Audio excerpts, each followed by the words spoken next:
मैं कार्तिक महीने में कुछ तुलसी महात्म्य की बात आपको निवेदन कर रहा हूँ। तुलसी माँ का जन्म कैसे हुआ, कैसे प्रकट हुई, वह भी बात आपके बीच में मैं रखूंगा। एक बात और निवेदन करूंगा।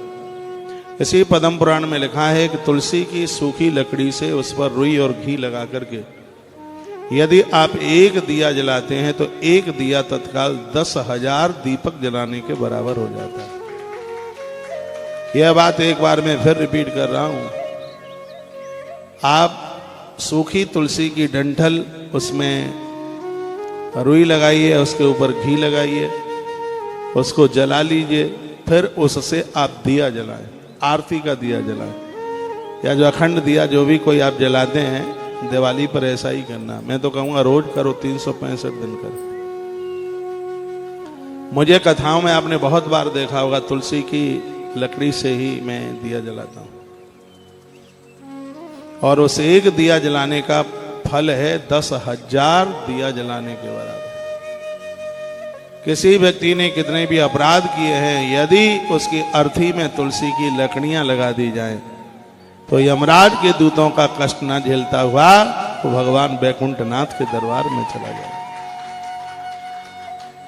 एक और बात सुन लीजिए, जो तुलसी की लकड़ियां जला करके भगवान को भोग बनाते हैं, चूल्हा तैयार कर लो, सूखी तुलसी, तुलसी की लकड़ी जलाकर, अपने लिए नहीं भगवान के लिए, तुलसी की लकड़ी जला करके भगवान का जो भोग बनाते हैं, ठाकुर जी को भोग लगाते हैं, 1000 वर्ष तक भगवान के भोग लगाने में यदि कोई अपराध हो जाता है तो 1000 वर्ष तक की गलतियां माफ हो जाती हैं।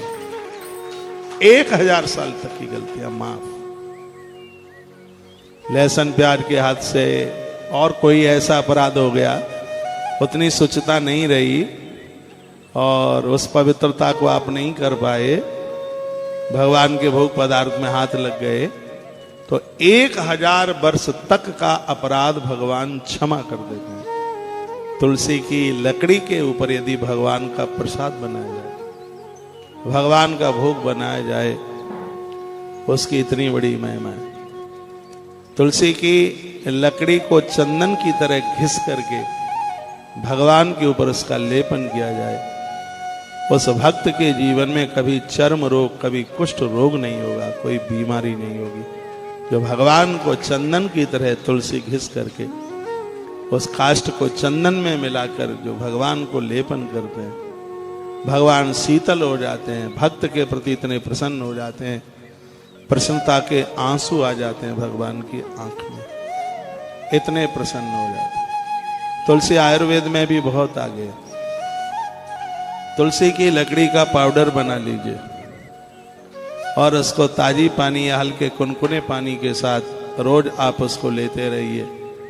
आपके पेट की कोई बीमारी नहीं रहेगी। थायराइड के लिए तो ये रामबाण बन जाएगा, कोई बीमारी ये रहने ही नहीं देगी। इसकी पत्तियां भी बहुत फायदा करती हैं, आंख की जोत बढ़ा देती हैं, पेट की बीमारियां मिटा देती हैं। पत्तियों को सुखा करके फिर उसका चूर्ण पाउडर टाइप का बना लिया जावे, फिर उसकी फंकी लगाई जावे। तुलसी माँ है, तुलसी बहुत वंदनीय है, तुलसी बहुत प्रणाम करने को लायक है। तो वृंदावनी विश्वा पूजिता विश्व पावनी पुष्पसारानंदनी च तुलसी कृष्ण जीवनी। एक ही श्लोक में माँ तुलसी के 8 नाम। जय श्री कृष्ण भक्तों, राधे राधे। आप सब लोग कैसे हो? आशा करती हूँ आप लोग कुशल मंगल से होंगे। भक्तों, श्री अनिरुद्धाचार्य जी की कथा में आप सभी का स्वागत है। क्योंकि महाराज जी इस कथा में बहुत ही अच्छी और विचित्र बात बताई है।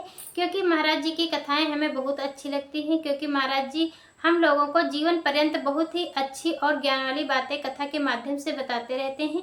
इसलिए महाराज जी की कथाएं हमें तो बहुत अच्छी लगती हैं, क्योंकि महाराज जी की बातें ही बहुत अच्छी हैं। क्योंकि अच्छे विचार वाले और अच्छे गुण और विचार वाले और संस्कार वाले हैं। क्योंकि महाराज जी बहुत ही अच्छी और ज्ञान वाली बातें, इसीलिए ज्ञान वाली बातें बताते रहते हैं। और आप लोग इस कथा को पूरा सुने होंगे, देखे होंगे। इस कथा के माध्यम से बहुत ही अच्छी और जीवन पर्यंत काम आने वाली बातें बताई हैं, इसीलिए महाराज जी की कथाएं हमें बहुत अच्छी लगती हैं। आप लोग भी इस महाराज जी की कथाएं को पूरा सुना करिए, नियमित सुना करिए, क्योंकि महाराज जी की कथाएं ही बहुत अच्छी हैं। अगर आप लोगों को यह कथा अच्छी लगी हो तो वीडियो को लाइक करिए, चैनल को सब्सक्राइब करिए, कमेंट में जय श्री कृष्णा लिखना ना भूलें। हम मिलते हैं आपको अगली कथा के साथ, तब तक के लिए राधे राधे भक्तों।